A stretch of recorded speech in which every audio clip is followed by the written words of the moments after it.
Telling a story with the data can be challenging for even the best of us. And that's why I think it's really helpful to hear how somebody else has done it well. That's what you're about to hear with our continuing conversation with JD Schramm. Hi, I'm Karin Reed. I'm a 4-time author, Emmy Award-winning broadcast journalist, and communication expert on helping people to own the room, whether it be a physical one or a virtual one. Welcome to Speaker Dynamics.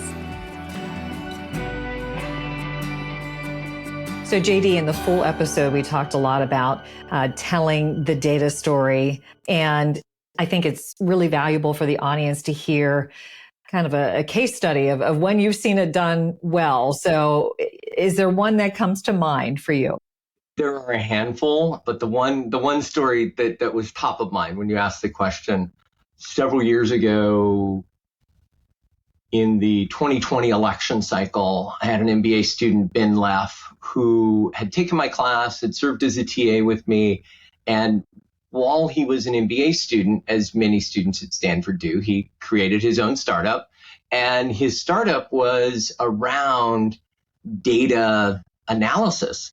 And he was looking at the 2020 primary, where we had primaries on both sides, and was looking at polling data and how polling data was still being done by landline phones. He's like, there's got to be a better way to be doing polling based. So he created a company, Verisite is the name of his firm, and he started out by showing pollsters there's a better way to do polling data.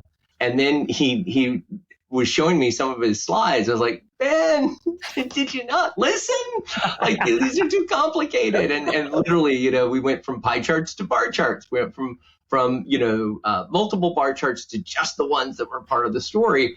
And he quickly, when he was reminded of it, could simplify and clarify the message of his visuals.